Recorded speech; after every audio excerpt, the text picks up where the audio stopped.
É hoje! Boa tarde, meu povo! Boa tarde, Josiane Torres. Boa tarde, toda a galera querida que está sempre aqui com a gente na live. Hoje vamos bater um papo só da sempre! Só maravilhosa!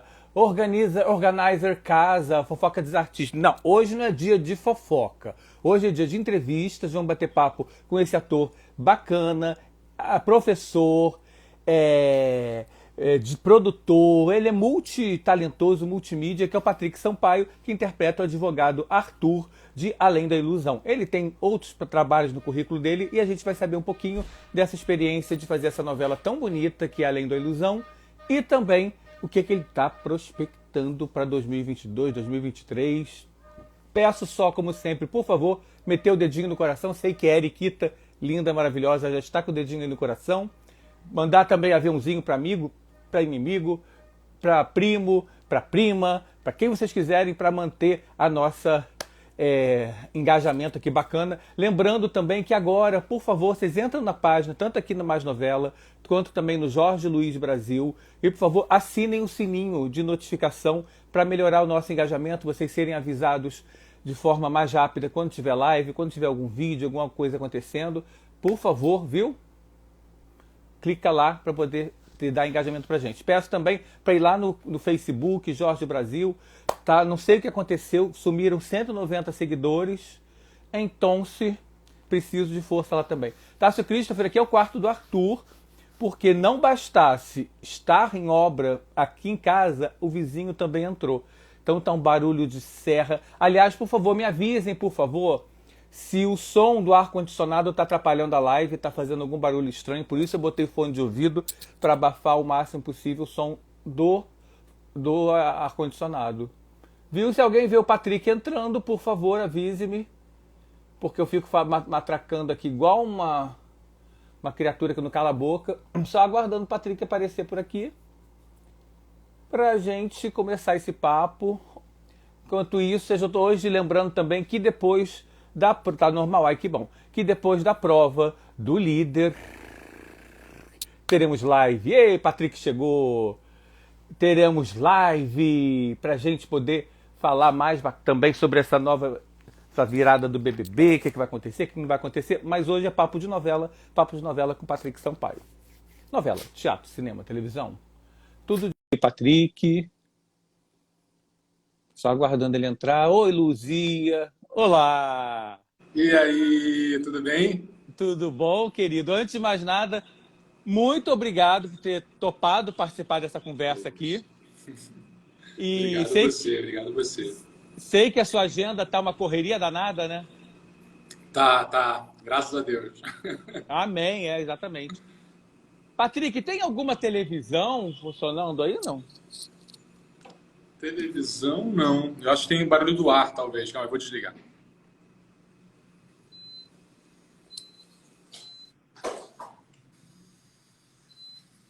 Vê se melhorou. Ah, melhorou. Ah, que bom.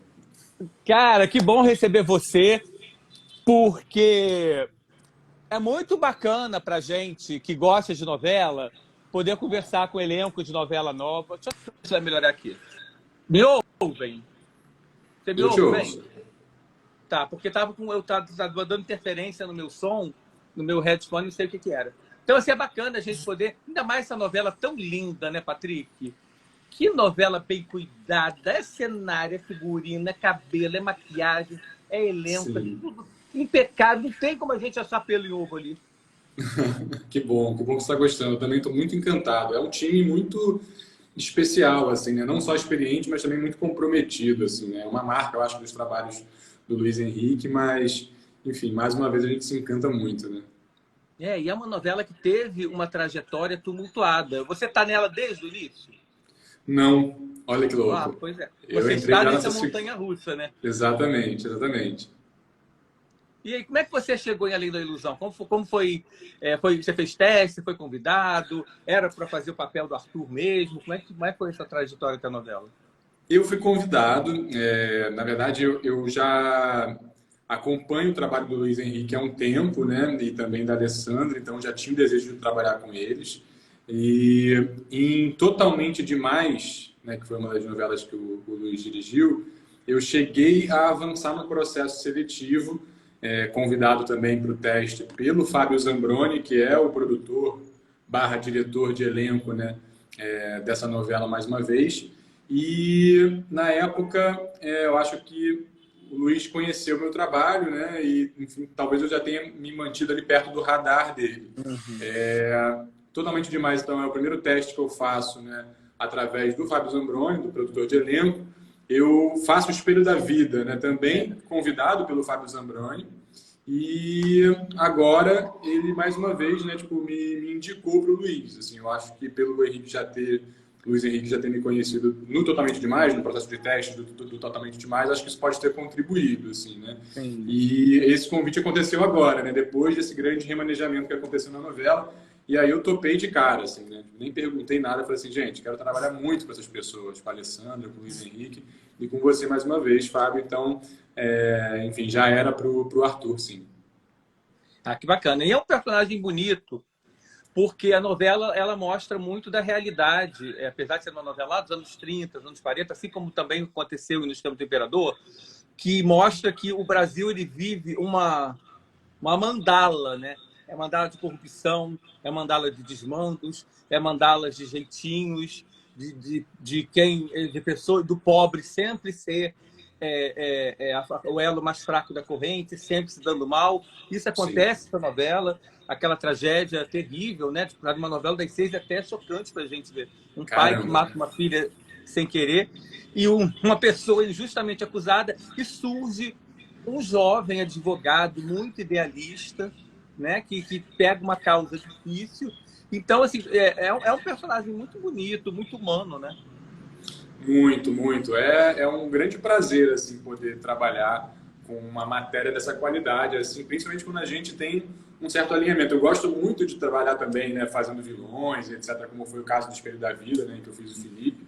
Mas é muito interessante, assim, eu cheguei a conversar sobre isso um pouco com alguns amigos, porque a novela mostra nesse início, né, o quanto, apesar de existirem pessoas justas, né, como o primeiro perito, que foi lá e, né, tipo, não se corrompeu, fugiu com a arma, né, para poder conseguir sustentar os seus valores éticos, sua moral, tudo isso, e o próprio Arthur, né, ainda assim, a gente vê que o Brasil foi construído, né, num projeto colonial mesmo, assim, né, em que o poder acaba falando mais alto do que a justiça, e as heranças desse processo colonial, né, desde os coronéis, as capitanias hereditárias, tudo isso fazem ainda com que, muitas vezes, instituições do Estado estejam ali defendendo os interesses dos poderosos, assim, né? Então, é isso, é um retrato, eu acho, da nossa história, e que, uma vez que a gente percebe isso, talvez a gente tenha mais capacidade de se articular, de se engajar por mais justiça social. Exatamente. Exatamente. E como é que foi, assim? Porque a novela de época, para ator, eu acho que deve ser tipo um parque de diversões, né? Porque tem todos aqueles adereços que criar um personagem deve ser fantástico. Você mais do que ninguém sabe disso. Você também educa, né? Você instrui novos talentos ou dá coach para talentos já estabelecidos. Mas assim, criar um personagem deve ser incrível. Agora, numa novela de época que precisa de um gestual, um tom de voz, o figurino, usar chapéu. Hoje, o máximo que a gente usa é boné. Né? Exatamente. Como é esse entorno para você como ator? Caramba, é realmente um parque de diversões e, em especial, por a gente ter uma equipe tão talentosa e engajada, assim, né? O nosso trabalho como atores é trabalhar verdadeiramente em circunstâncias imaginárias, né? Então a gente trabalha anos, se forma, estuda para conseguir trabalhar com as nossas próprias emoções, nossas sensações, para reagir a situações imaginárias. Numa novela de época, você tem muitas ajudas, muitos auxílios. Você está dentro de um cenário de época, é uma ajuda gigantesca para construir, né, em cima de coisas mais palpáveis, materiais, né? Essas circunstâncias que você precisa imaginar, né? Essa construção tão fina, assim, né? Quase no onírico, assim, né? Então você entra num cenário com essa qualidade, você entra num figurino com essa qualidade, você entra num texto que faz uma pesquisa tão delicada e tão bonita quanto o texto da Alessandra, né? Com terminologias de época que ela resgata, gírias, né? Muitos costumes que estão na palavra ali representados e resgatados. É maravilhoso, assim. E uma coisa que eu acho que eu gosto muito de destacar e de, não sei, celebrar, né? A gente está falando de uma empresa também que investe, né, que investiu nesse processo em preparação, né? Claro que também por conta do Luiz Henrique, que é alguém que valoriza esse tipo de coisa. E a gente tem um time de preparadores de elenco na novela desde meses antes, né? Então a gente já ia para lá, já fazia jogos, já pesquisava a época, recebia palestras. Então, eu queria destacar aqui o trabalho da Cristina Moura no início, uma grande preparadora de elenco e multiartista. Logo depois, a Maria Roberta Pérez, né, a Beta Pérez, entra e assume esse grupo também, dando um puta auxílio, fazendo um trabalho também muito delicado, assim, né, tipo de aproximação entre esses atores que têm formações diferentes e vão se encontrar pela primeira vez, e também munindo esses atores desse olhar externo, né? Então a gente conta tanto com o olhar da direção, que é um olhar muito delicado do Luiz Henrique, mas também o trabalho das preparadoras, que nesse caso, né, com os adultos, foram principalmente Cristina Moura e Beta Pérez. E a gente ainda tem a Tatiana Muniz com as crianças, e as crianças desse elenco, meu Deus do céu, né, o que foi a Sofia. Né? Eu fiz live com a Sofia aqui. Poxa, gente. Assim, atriz, né? Eu aprendo vendo a Sofia, assim como a Clara Gallinari, né, que foi minha parceira de cena no Espelho da Vida. A gente está falando de duas atrizes gigantescas, mas que também conseguem, eu acho, acessar esse talento bruto, né, com o auxílio de um time de preparadores. Né? E no caso das crianças, a gente está falando do trabalho da Tatiana Muniz, que também é uma joia. Assim, eu já tinha trabalhado com ela num filme que eu fiz há uns anos atrás, chamado Barulho da Noite. E o trabalho da Tatiana com as crianças assim é muito especial, porque é uma coisa delicada, né? A criança não está ali trabalhando exatamente, né? Claro que existe trabalho, mas você não pode cobrar uma coisa de uma criança como você cobra de um profissional formado, assim, né? Então é preciso assim uma ciência, uma sensibilidade muito especial, e a Tatiana é muito, muito, muito potente nisso. Que delícia isso, né? Isso é um ganho de já alguns anos para cá, em que novela sempre foi um produto muito rápido. Pega o seu texto, grava Exatamente. E segue. Mas de uns anos para cá, eu acho que Luiz Fernando Carvalho teve muito papel muito fundamental nisso. Ele sempre buscou fazer isso. Para Velho Chico, cara, tem cada história de bastidor, de criação de bastidor, que eu acho que é tão legal quanto a novela. Você conversa com a Camila Pitanga, conversava com o Domingos Montanher, que é um homem de circo e teatro saudoso. Você conversa com o Gabriel Leone, você fica assim, gente, quanto dava para fazer a novela do bastidor, da preparação. E é bacana você ver que hoje, uma novela das 6 também tem todo esse cuidado, toda essa, sabe, essa base que vão dar. É uma delícia, né? É uma delícia, é realmente muito especial. É um resgate também de uma herança do teatro, assim, né? De estarmos juntos, assim, apesar de a gente estar falando de um produto que é produzido nessa escala industrial, né, com ritmo industrial, eu acho que a gente, quando retorna a algumas dessas práticas, que também estavam presentes no início da televisão, né, lá atrás, eu acho que a gente ganha muito, assim, né? E, enfim, eu tenho achado que realmente é uma transformação recente, mas que eu torço para que se mantenha, assim. Deixa eu aproveitar para mandar um beijo para Olivia Araújo, que passou por aqui, que é esse monstro de atriz também. Maravilhosa. Nossa, que espetáculo. E Miguel Coelho mandou um abração, um beijão pro irmão. Miguel, meu querido. Grande abraço, irmão. Saudade. Um abraço especial para esses dois. Mas você e Davi, você tem muito do Davi? Como é que você se identifica ou não com o Davi? Em que ponto? Me desculpe, com o Arthur. Com o Arthur, né? Tenho também com o Davi, meu personagem amigo, né, irmão, mas com o Arthur, eu tenho sim, assim, eu cheguei lá no início, né, quando eu comecei minha trajetória profissional, eu comecei dançando.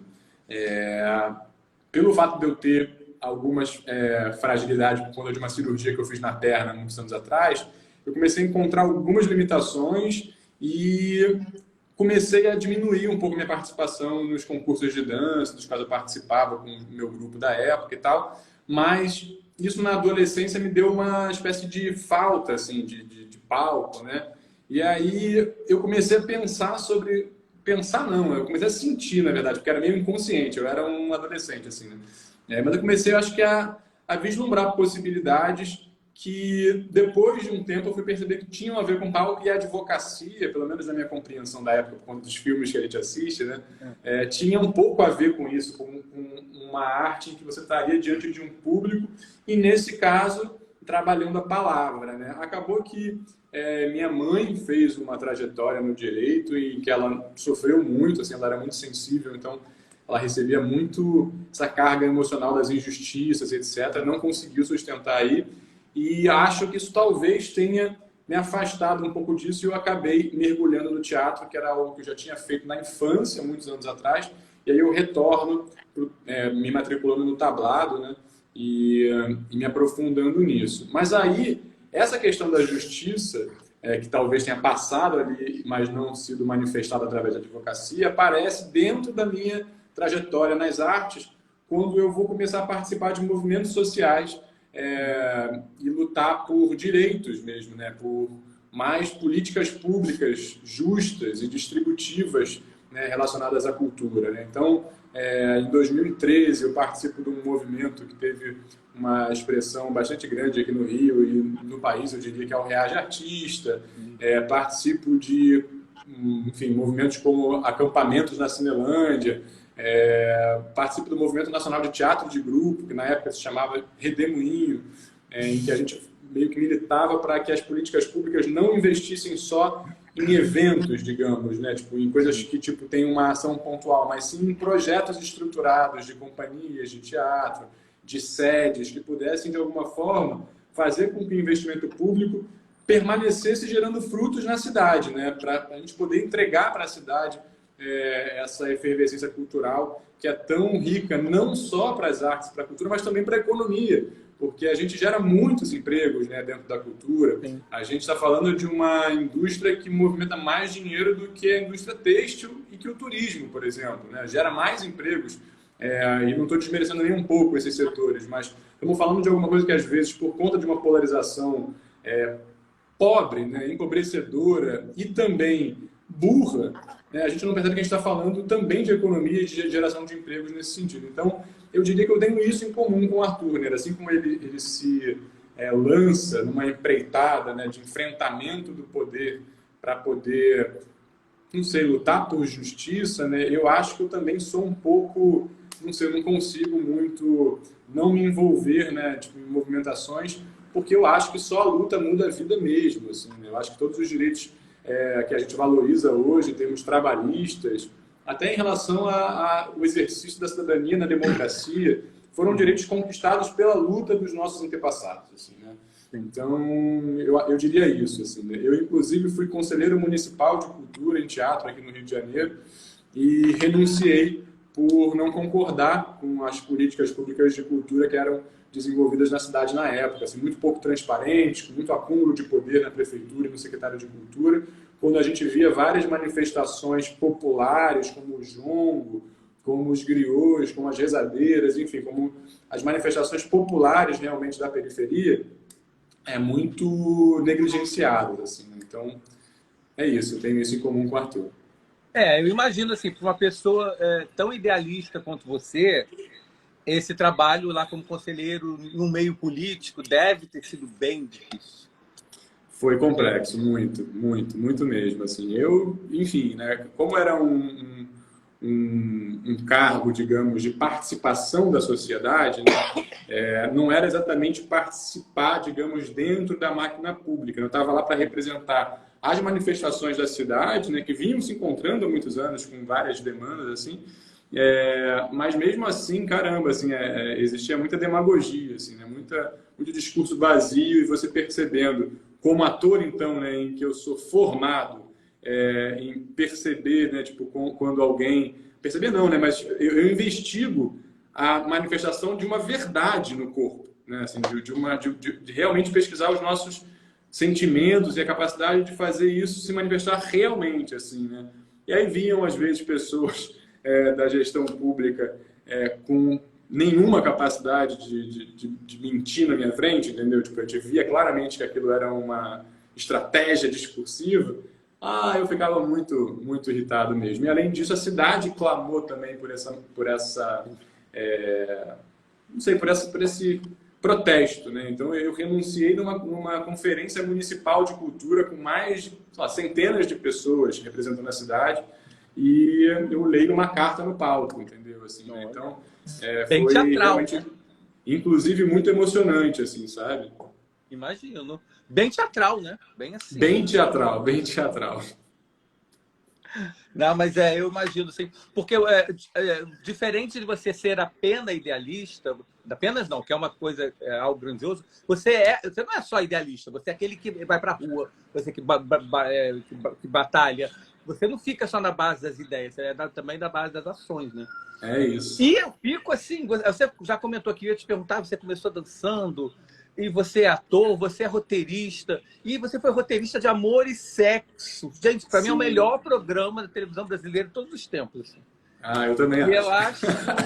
Gente, que saudade que eu tenho desse programa. De tudo. Dos temas, dos jurados, da Fernanda, do Borá, de tudo. Gente, dos músicos. Que programa delicioso. Você trabalhou lá em 2018, né? Foi, em 2018. Eu participei desse último ano do programa, né? Fui convidado pelo Antônio Amâncio, que é o roteirista-chefe do programa. Mas foi um ano que a gente ganhou a PCA, assim, então eu acho que eu dei sorte. Né? A gente ganhou a PCA de melhor programa do ano. Assim. E sim, eu conheci o Antônio, a gente começou a conversar um pouco sobre uma série de coisas relacionadas também a como trabalhar, digamos, essa luta, né, por justiça social e pelas causas através das artes e da cultura, né, tipo, proporcionando discussão, debate, etc., mas também utilizando o entretenimento, né, e, enfim, as artes como um todo, para conseguir fazer com que isso chegue a pessoas que não necessariamente concordam com a gente. Assim, né? Então, era um programa muito formativo, assim, muito educativo em vários sentidos e também divertido. Né? A gente também usava muito de humor para conseguir fazer com que públicos que não tinham acesso a esses debates pudessem passar a pensar sobre algumas coisas. Assim. Então, eu diria que realmente assim, era não só divertido e um lugar de muito aprendizado para mim, mas era uma célula revolucionária. Assim. Eu acho que a gente conseguia alcançar os rincões do Brasil com debates que são raros assim, em alguns territórios. Né? Não, e o mais impressionante era isso. Vocês conseguiam levar temas espinhosos, fortes, que você muitas vezes nem imaginava que ia estar sendo debatido no horário nobre da Globo. Exatamente. E as pessoas abraçavam muito, porque também tinha uma seriedade, mas tinha uma leveza, tinha humor. Era um programa realmente muito inteligente. Muito. Foi maravilhoso. Assim, tem muita saudade. Não há chance, assim, você não sabe nenhum pensamento de uma reedição, uma nova... Podia ter por temporada, né? Ou que fosse no Globoplay, que faz falta no programa. Sim. Então, eu acho que chance há. O programa nunca foi encerrado oficialmente, né? E ele, por ser um programa que era gravado por temporadas, ia ao ar por temporadas, né? Tipo, ele já tinha realmente alguns intervalos entre as suas edições, assim. Então, eu diria que é possível. Eu acho que eu não descarto essa possibilidade, mas, ao mesmo tempo, não há nada programado, sabe? Então, eu acho que, caso haja um retorno, não vai ser agora. Principalmente porque eu acho que também as pessoas que estavam engajadas ali também estão em outros projetos, né? Enfim, lutando em outras frentes. A Fernanda está fazendo um programa lindo, inclusive, né? Com o Rodrigo, parceiro dela, né? Em que ela também está discutindo algumas coisas lá.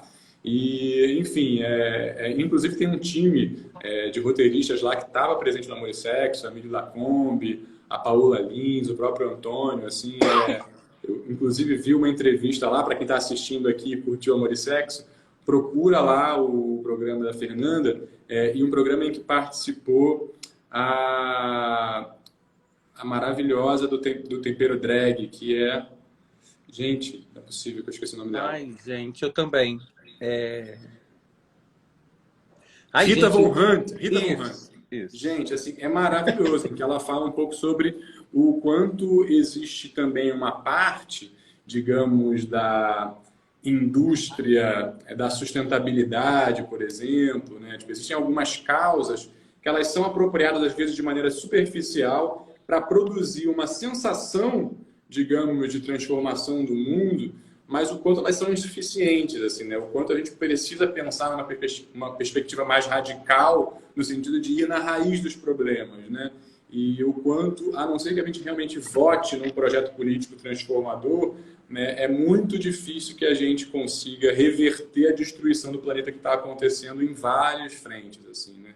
Enfim, é um programa muito legal também, aconselho, gente. Eu não vi, eu vou até ver, eu não vi. Esse episódio eu realmente não vi. E assim, o redator está onde nesse momento, assim? Que brilhou em 2018, ganhou uma PCA. Está onde o redator Patrick Sampaio? Então, eu costumo dizer, né, para as pessoas que, quando elas me perguntam, você é um multiartista, né? Que chique, não sei, que grande talento, assim, né? Isso, na verdade, nada mais do que a se viração, né? O se vira aí, assim, né? Eu sou uma pessoa que nasci no Lins, né? Num bairro periférico do Rio, cresci no Meier, passei por toda a cidade do Rio, assim, me mudando, né? Tentando conseguir com a minha família, né? Principalmente através da minha mãe, condições melhores de vida, assim, e saí de casa quando eu tinha de 16 para 17, acho que recém-completados 17 anos, assim, né? E me viro desde então, assim. Eu acho que isso fez com que o teatro, que é esse lugar que junta desde sempre, né, a palavra, que é da literatura, né, nos seus textos, a atuação, né, tipo, que é o corpo no espaço, em várias estéticas que às vezes está mais associado, digamos, à dança, que é o que pensa mais o corpo, né?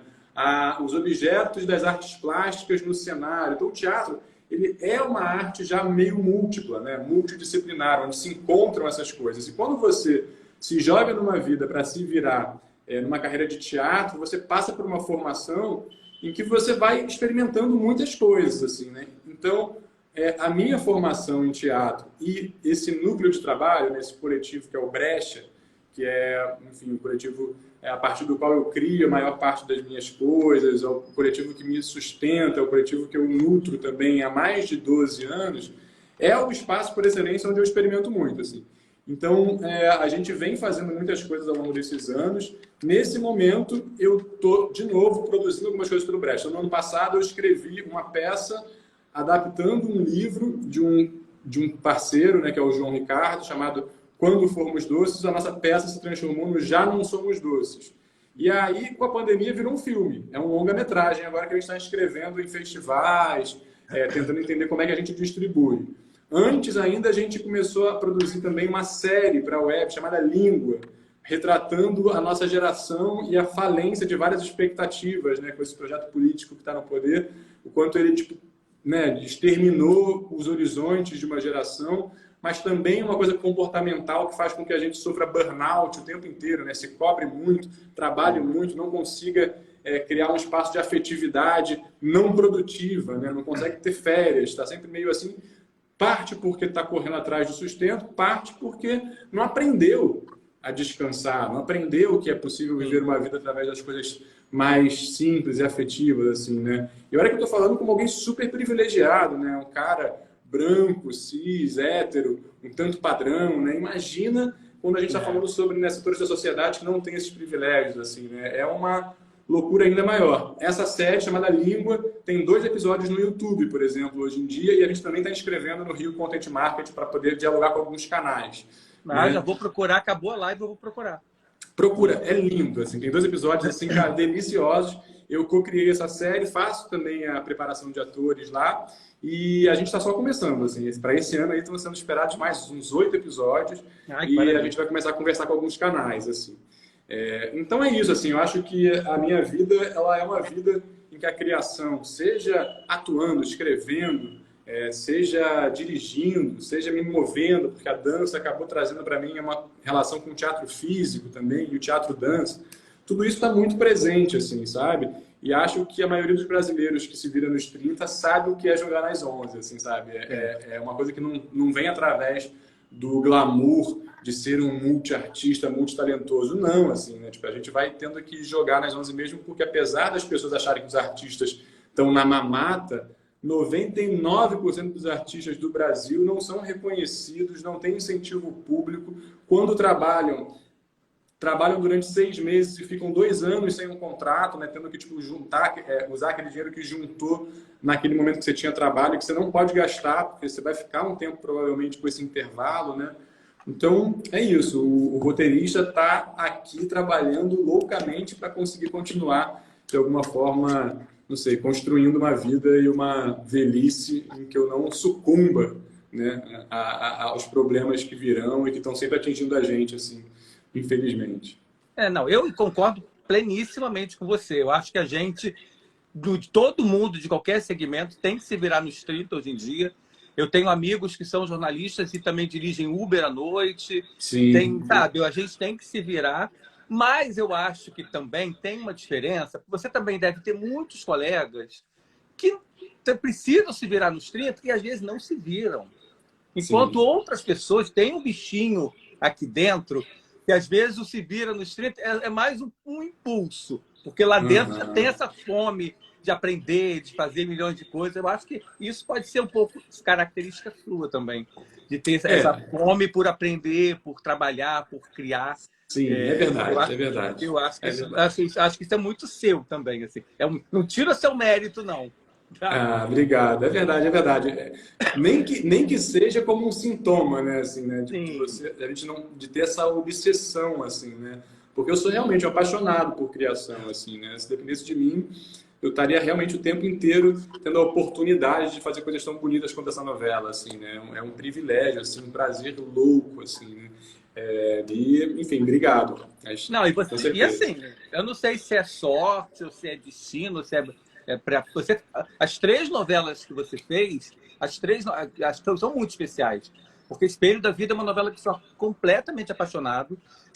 Dizem as boas línguas que está até correndo aí numa disputa para, de repente, ser reprisada depois de Trave a Rosa.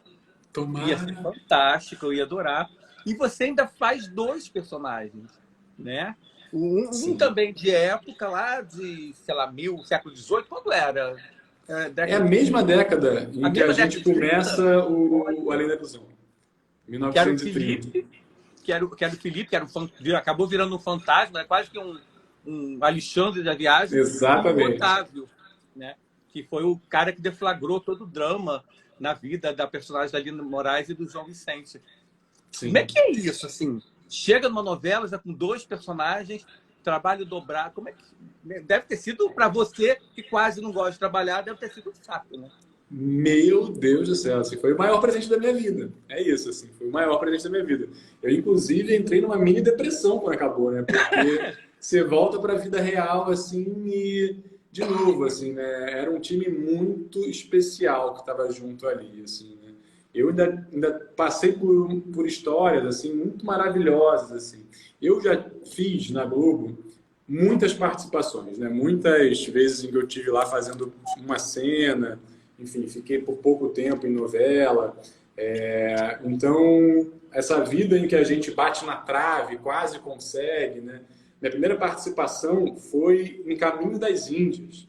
Olha! Em 2009, fazendo uma aparição em que eu falava uma frase que foi cortada, inclusive. Né? Porque é uma coisa que acontece muito, né? Aí aparece meu rosto durante 2 segundos, assim, eu falo... Ali, mãe! Ali! Exatamente. Aí, totalmente demais, como eu falei, né? Tipo, eu cheguei bem perto de entrar na novela com um personagem ótimo e não rolou. E aí, quando eu comecei a pensar sobre isso, enfim, conversando com a minha agente da época, a gente estava falando, gente, vamos parar de topar participação, porque é preciso se reposicionar no mercado, né? É inclusive um drama que muitos atores vivem, essa dúvida, será que eu paro de aceitar? Será que eu continuo aceitando? Será que se eu parar de aceitar, me esquecem completamente ou me reposicionam? E realmente não é uma coisa muito precisa, assim, né? Pode ser tudo, assim. E aí me ligou uma pessoa da Globo me convidando para fazer uma participação numa novela.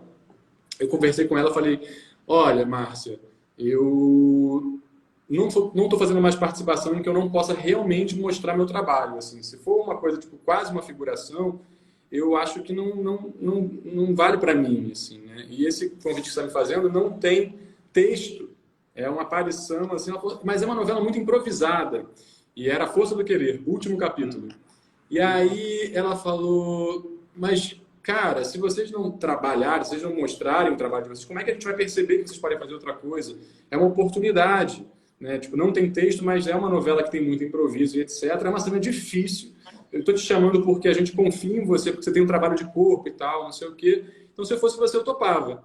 Aí eu, na época, muito incrédulo, cético, falei, não sei, será? Que dilema, né? Caramba! Um dilema. Aí topei, triste, para não me queimar. Pensando assim, se eu não aceitar, de repente ela vai ficar chateada comigo. Topei. Aí fiz a cena em que eu faço um repórter na hora do sequestro da Juliana. Da personagem da Juliana Silveira.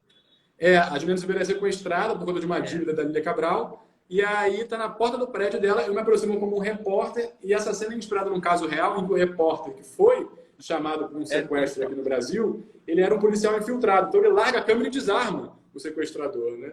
E aí parece que, enfim, eles achavam que a cena era muito complicada, que talvez filmasse muitas vezes. E aí eu fui e a gente fez de primeira. Assim, foi uma coisa tipo, que deu certo pra caramba. Assim. Essa cena é maravilhosa. É muito legal, né? E aí era uma cena que era externa, o trânsito estava parado na lagoa, enfim, vários problemas que podiam acontecer. Ter resolvido a cena bem fez com que fosse um mini sucesso dentro ali daquela galera, daquela equipe. E quem dirigia era o Papinha. O Papinha era o diretor acima do Pedro Vasconcelos antes dele ser promovido a diretor artístico, né? E o Pedro Vasconcelos é o diretor de Espelho da Vida. Corta para o Fábio Zambroni, que é esse produtor de elenco que acompanha a produção de teatro do Rio de Janeiro, né? Um cara muito comprometido também com a descoberta de novos talentos e com, enfim, oportunidades para pessoas que trabalham bem, etc. Já tinha me convidado para o Totalmente Demais, mostrou meu teste do Totalmente Demais para o Pedro. O Pedro gostou, mas falou, olha, esse personagem que tem aqui, ele só tem uma cena, por enquanto, escrita. A gente sabe que ele é muito importante, porque ele morre nessa briga que ele vai ter com o João Vicente, mas a gente ainda tem um tempinho para fechar. Não vamos fechar agora não, mas legal, gostei desse rapaz, vamos deixar ele aí. Aí ele vai fazer uma reunião com o Papinha e fala, Papinha, não fechei ainda esses personagens, se quiser me aconselhar alguém, etc. Esse personagem aqui, ele ainda é pequeno, não sei o que ele vai fazer, mas ele precisa ser bom de movimento, assim, uma cena complicada, de ação e tal, porque ele briga com o João Vicente na chuva, apanha, morre. Vai fechar a rua também para isso, né? Que é a primeira cena do Felipe no Espelho da Vida, né? Aí o Papinha fala assim, cara, teve um menino que fez uma cena comigo no último capítulo do Força do Querer, que eu acho que ele mandou bem, vou pedir para minha assistente te mandar o nome dele. Quando mandou, o Pedro falou, gente, é um sinal, porque o Fábio Zambroni me mostrou isso, e agora, né, tô confirmando aqui com essa coisa do destino, né? Uma novela espírita e tal, me convidou. Mas só tinha uma cena escrita e a promessa de que ele voltaria no final, porque ele é esse fantasma que numa novela espírita, né, tipo, ele vai retornar. Mas ninguém sabia o tamanho dele. E aí, quando eu faço essa primeira cena com o Pedro, eu falo, Pedro, cara, te admiro muito, uma das primeiras peças que eu assisti foi D'Artagnan, Os Três Mosqueteiros, no CCBB, que você fez. Eu cheguei a me aproximar e trabalhar num centro cultural que ele tinha há um tempo atrás, chamado CETEAC. Enfim, estou muito feliz de estar aqui, conta comigo. Aí a primeira cena no perrengue, chuva, eu falava, cara, eu fico aqui deitado no chão tomando chuva, sempre que precisar. Aí fiz uma outra cena com ele, que eu faço cena debaixo d'água. Aí é legal. Cena no cavalo, tinha um dublê, eu acordei mais cedo para aprender a cavalgar. Então ele gostou muito desse comprometimento e ele começou a investir, assim, a falar com o autor, inclusive, que podia confiar, que ele era bom, não sei o quê.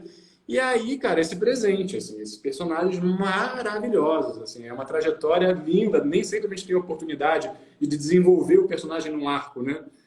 São muitos personagens, assim, e aí esses dois personagens conectados no núcleo central da trama, eu fiquei até mal acostumado, né? Porque você fica, tipo, agora, cara, querendo experiências desse tamanho, assim. Exato, né? Enfim, a vida é essa diversidade de personagens, todo personagem é especial, a gente tem que encontrar, né, qual é o valor dele, a potência de cada um de novo. Mas eu fiquei deprimido depois, porque foi maravilhoso, assim, foi uau. Não, mas eu converso com muitos atores que eles falam, dependendo do projeto. Então, aquele projeto Meu Pedacinho de Chão, que era uma novela do Benedito Barbosa, pequena, assim, totalmente lúdica. Aí depois eu fui entrevistar a Juliana Paz e ela estava, gente, eu tive uma abstinência dessa novela, porque era um grupo tão maravilhoso. Um grupo de atores pequenininhos. Desculpa, tô com uma alergia mesmo. Um grupo de atores pequenininho, quase que de uma série, e que todo mundo adorava trabalhar junto. Tinha uma liberdade também de criação absurda. Então ela comentou, eu tive abstinência. Eu acordava de manhã e falava assim, meu Deus, eu não vou gravar essa novela hoje. Eu te entendo, Juliana. Ai, que ódio. Menino, mas aí, do nada não, com muito trabalho, você vai parar em tempos bíblicos. Né? Nas Ingênesis, que eu não falo que é uma novela, é uma saga, né? É uma saga, um épico. Quase um ano de novela, eu acho. Você estava em que período, em que fase? Eu estava na última fase, a fase de José, inclusive o Miguel que passou aqui, né? Era meu pai na fase anterior, né? Depois o maravilhoso Petrônio Montijo assume o personagem que o Miguel fez nesse primeiro momento, né? Que é o Jacó, que se transforma em Israel. E eu era um dos 12 filhos de Jacó, né? Eu era um dos irmãos de José, o Issacar, nessa última fase. Você foi um daqueles cruéis que fez aquela maldade com José. Exatamente. Estava completamente diferente, né? Tava com um cabelo, assim, tipo meio um coque samurai, um barbão, assim, né? E, sim, eu sou uma das pessoas que, inclusive, tipo, dou a ideia para, enfim, contar para o nosso pai o que aconteceu, assim. Falo para, vamos dar essa túnica suja de sangue, te pega o sangue de um bicho, bota aqui que ele não vai fazer nenhuma pergunta. Então, sim, assim, eles eram bastante cruéis, assim como, na verdade, nessa época, né? Acho que a vida sendo tão dura quanto era, né? A maioria dos homens era, assim, né? Quando a gente fala, às vezes, sobre a crueldade nessa lente de hoje, contemporânea, a gente não percebe que, na verdade, naquela época, se você erra, né, dentro de algum tipo de costume, você morre, não só por conta das punições sociais, mas também porque você é devorado por uma fera, você morre de frio, você morre de fome, né?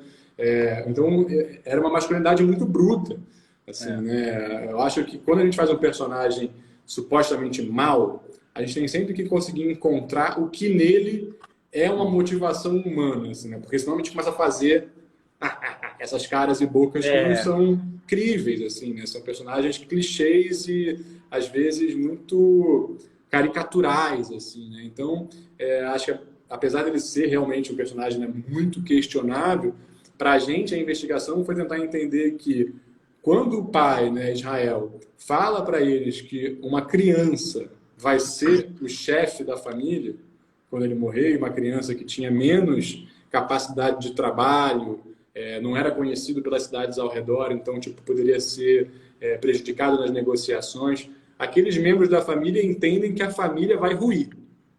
E ele também era filho de uma outra mãe, não era? Sim, ele era filho de Lia, né, personagem que foi feito no primeiro momento pela Michelle Batista, que depois é assumido pela Ingra Liberato, maravilhosa.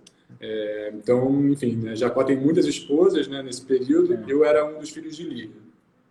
Não, ainda tem isso. A gente esquece que tem toda essa questão cultural, né? Para esses homens, esses 12, todos esses irmãos mais velhos, era uma violência. De repente, tem que olhar para aquele pivete, filho de uma outra mãe, se tornar o chefe da família. Tem toda uma coisa cultural ali que a gente hoje não consegue entender e acha que é barbárie por barbárie, né? Exatamente. Agora, me diga uma coisa. Nessa novela, você não ficou amigo de infância de Felipe Cunha, não? Porque o Felipe Cunha é feito o mesmo material que você. O cara fotografa, dirige filme, atua. Eu e o Felipe, a gente se tornou parceiraço, assim, né? Logo tinha que ser. Já tem quase, tipo, projeto junto, assim, né? Tipo, eu mando para ele as minhas coisas, eu assisti o filme dele. Eu adoro o Felipe. Está sendo premiado, inclusive. O Felipe, além de um grande ator e de um grande fotógrafo, é um diretor premiado nesse momento, né? E Sofia fez o filme dele. É verdade, gente. Ela fez o curta de terror, que eu esqueci o nome do filme agora. É um Prenúncio. nome só. Prenúncio, exatamente. Ela fez. Gente, é verdade. Agora que eu conectei os pontos. Vou até assistir de novo. Não, o Felipe Cunha é um amor, assim. Além de um grande artista, um ator fenomenal. Também aprendi muito com ele. Generoso. Parceiro de cena que, tipo, estava ali já na Record há mais tempo, né? Então conseguiu também, não sei, me dar muitas dicas ali no dia a dia, sabe? E uma pessoa maravilhosa, fantástica, assim, um coração gigante, carinhoso, assim, né? É um cara que, assim, fora da curva e que eu vou levar para sempre na minha vida, assim. Tô até com saudade. Felipe, se eu chegar em você em algum momento, Beijo, Felipe. Eu conversando com você, eu falei, gente, isso aí é do mesmo material de Felipe Cunha. É do mesmo material. É homem que faz, é trabalhador, Uma honra, trabalhador uma da honra. arte, que é a melhor raça que tem para mim é essa, aquele que ama a arte e vai lá me botar a mão no barro da arte, assim, não tem preço, não tem nada que faz. É muito legal. E agora estamos no aguardo de um filme, o nome do filme é... Pera, eu decorei. Foram os Sussurros que Me Mataram. Sim. Em que pé estamos esse filme? O assunto desse filme não poderia ser mais atual, né? Conta um pouquinho dele aí pra gente. Sussurros, né? A gente está com esse nome carinhoso, né? Foram os Sussurros que Me Mataram, um filme que tem roteiro e direção do Arthur Tuoto, produzido pela Grafo Audiovisual, em que eu contrastando com vários atores maravilhosos. Quem quiser dar uma olhada, vai lá no perfil da Grafo Audiovisual e dá uma sacada, mas em especial contrastando com a Mel Lisboa. E é um filme que fala sobre uma celebridade que está, né, isolada, né, tá nesse isolamento. Confinada é a palavra, está confinada nessa véspera da entrada num grande reality show e que, por ser uma celebridade, né, é muito assediada.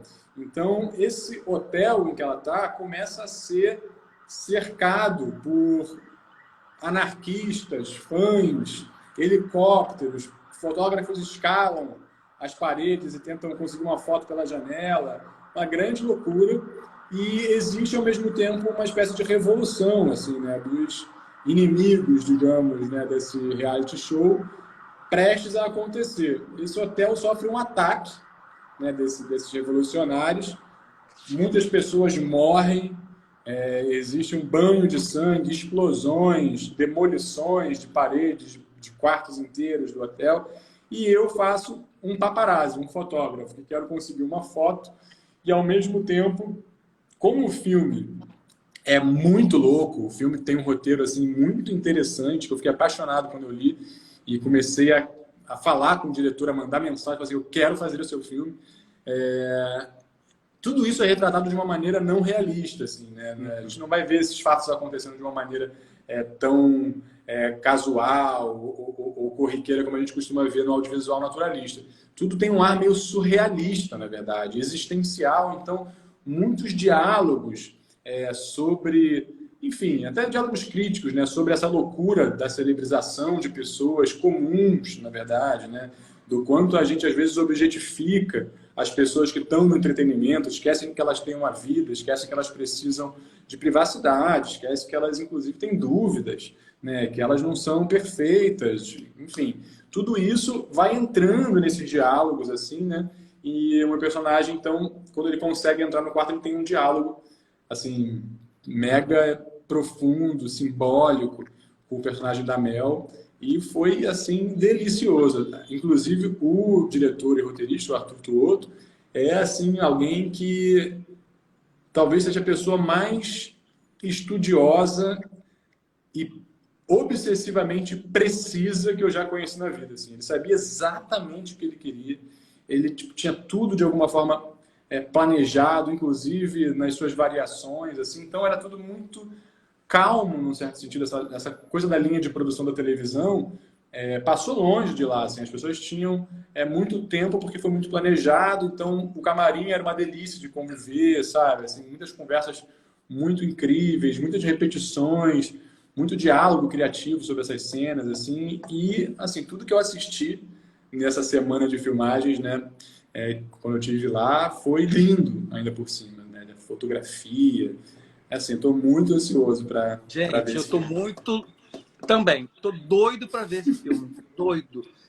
É algo muito fora da curva. Muito. E ao mesmo tempo pertinente. Super. Esse filme tem que estrear. Fala para o Arthur, do outro, ele tem que dar um jeito de estrear esse filme até abril. Porque é o próximo, né? Para aproveitar esse boom de Big Brother Brasil. O momento é esse, gente. Total. Agora, me diga uma coisa. Você fez esse filme, se formou, né, no universo de reality show. Se Boninho te chamar e falar assim, Patrick Sampaio, quero você no BBB 23, você vai? Olha... Eu não sei. Assim, uma parte de mim quer muito, adoraria, porque eu sou muito, muito, muito louco em jogar, assim, sabe? Tipo, eu gosto muito de jogos, assim, gosto muito. E eu sempre acho, quando eu fico assistindo, que às vezes o jogo lá acontece de maneira sutil e os maiores jogadores são aqueles que parece que não estão jogando, né? Sim, sim. As pessoas às vezes ficam falando com uma ingenuidade sobre jogar ou não jogar, né? Porque parece que, tipo, a gente não lembra que quem ganhou a última edição foi uma pessoa que foi considerada planta durante muito tempo, né? A última edição não, é a última ou penúltima, que foi a Não, Thelma. a Thelma foi a penúltima. Ano passado foi Juliette. É verdade, a penúltima, né? E a Thelma é maravilhosa, eu admiro muito essa mulher, na verdade. E eu não acho que ela era planta, eu acho que ela era muito inteligente, porque ela conseguia se colocar de maneira super sustentada quando precisava, quando alguém pisava no calo dela, sabia do que ela ia enfrentar e tipo, tinha um histórico no corpo dela que fez com que ela desenvolvesse essa força, né, e essa carapaça para se manifestar quando precisava. E ao mesmo tempo ela não se desgastou desnecessariamente, assim, né? Ela saiu do radar dos tiros. Foi muito assim, inteligente, muito. Muito. E então, assim, eu fico pensando muito sobre essas coisas, assim, né? De alguma forma também teatro pra caramba aquilo ali, né? Assim, então eu tenho muita vontade, mas ao mesmo tempo eu tenho muito medo, né? Porque é de uma coragem gigantesca participar desse programa, assim, né? Então, porque é uma exposição total, né? Eu acho a pessoa que vê você tomar banho, aí sabe se você lava tudo direito, se não lava. Eu tenho um amigo que participa de umas lives comigo, ele sabe dizer quantas vezes a pessoa lavou a cabeça na semana. Olha, caramba, é isso, bicho. Então, eu não sei, assim, eu acho que eu tenderia a ir por conta justamente do quanto, não sei, eu penso que falar sobre cultura e sobre as condições difíceis assim, né, que a gente enfrenta, desfazer uma série de mentiras e fake news sobre políticas públicas como a Lei Rouanet, por exemplo, né, tipo, seriam coisas que eu adoraria poder falar, assim, sabe? Que eu adoraria poder, de alguma forma, representar, assim, né? Esclarecer, né? Falar, inclusive, sobre o quanto eu mesmo não represento, sabe, a luta diária mais difícil da cultura no Brasil, né? Do quanto existem rincões espalhados pelo país de produções riquíssimas e maravilhosas mesmo, assim, que não são valorizadas e que precisam de uma voz, sabe, que possa talvez ter essa escala, entendeu? Talvez ter mais atenção, talvez as transformações que isso poderia gerar no mundo em termos concretos pode ser muito positivo. Então, eu tenderia aí. Mas eu acho que eu, na época do convite, analisaria minha própria saúde mental, entenderia se eu estou uma pessoa tranquila e se eu teria coragem suficiente para isso. Olha, então assim, já vamos começar uma campanha, forçar uma barra, hashtag Patrick Sampaio do BBB 23. A Camila Sanju, espero que eu tenha pronunciado seu nome certo, já gritou: alô, Boninho! Alô, Boninho! Eu acho que eu queria ir antes para a Dança dos Famosos. Eu acho que a Dança dos Famosos é um reality talvez que tenha mais a ver para começar, sabe? Tipo, para dar esse passinho. Né? Sim. Aí a gente alô, vai Luciano! Crescendo. Alô, Luciano! A gente vai crescendo. E que mais, Patrick? Tem mais algum projeto? Ou vai ficar focado na estreia, no lançamento do filme e nos seus projetos lá, nos seus grupos? O que mais você está mobilizando para esse ano, para o ano que vem?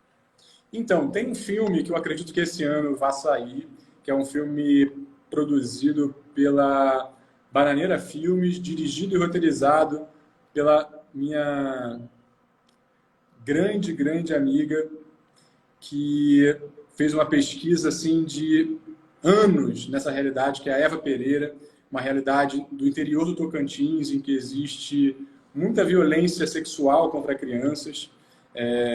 E ela, a partir dessa pesquisa... Que é o Barulho da Noite, né? Que é o Barulho da Noite. É um filme no qual eu estou trazendo com o Marcos Palmeira, com a Emanuele Araújo, com o Tunico Pereira, com outras atrizes infantis. Que elenco! Maravilhosos, assim.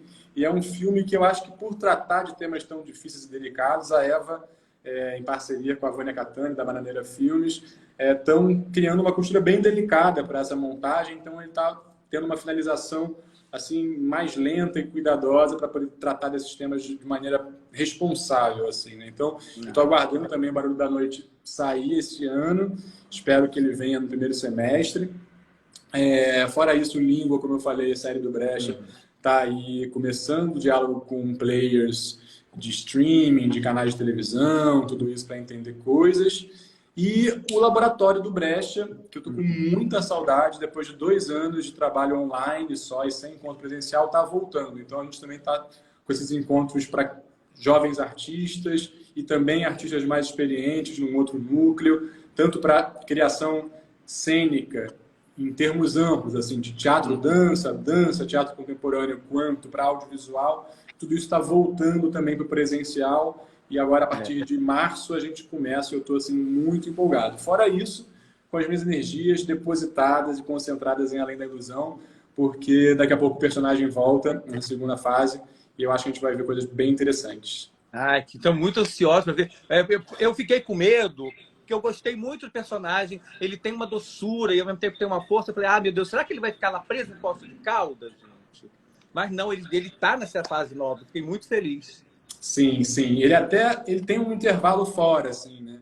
Mas assim como o personagem Felipe, né, que eu também começo, e ele tá tão no centro da trama, né, que depois as coisas se desenvolvem e quando se desenvolvem a gente tipo, né, tem alguma coisa mais legal. Eu acredito, é uma obra aberta, né? Então acho que a partir da resposta do público, das questões que se apresentam também no desenvolvimento da trama, a gente pode ou não ver isso acontecer. Mas a princípio ele é um dos poucos elos com a vida passada do Davi, né? Sim, então, eu já tenho, né, algumas gravações para fazer que estão relacionadas com esse retorno, né? Então, daqui a pouco ele aparece justamente conectando esse passado. Agora, o desenvolvimento, desdobrar dessa situação até o final da novela ainda está em aberto. Mas eu estou, assim, acreditando que vem coisa boa por aí. Tô achando que eu também. Eu estou sentindo uma vibração ótima. Se Deus quiser, virar mesmo. Vai vir. Patrick, não tem como realmente agradecer. Sei que você tem um compromisso agora. Então, assim, muito obrigado por ter conseguido encaixar a gente. Poxa, obrigado a você, Jorge. De verdade, adorei. Fiquei muito feliz pelo convite, por estar aqui. Você é maravilhoso. Suas perguntas são as melhores que eu recebi em muito tempo, relacionadas a jornalismo, entrevista. E sempre que precisar, estou aqui à disposição. Vamos. Quando tiver mais notícias sobre língua, avisa ou fala para Silvano, você mesmo manda um flá aqui. Quando já tiver algo fechado, quem sabe a gente não faz outro papo para contar desse desenvolvimento do projeto, tá? Ótimo, então, assim, galera, a live fica salva. Quem quiser assistir ou indicar para os amigos, é só compartilhar, tá? Patrick, abraço forte. Abraço, tchau, gente. Um beijo. Beijo, galera.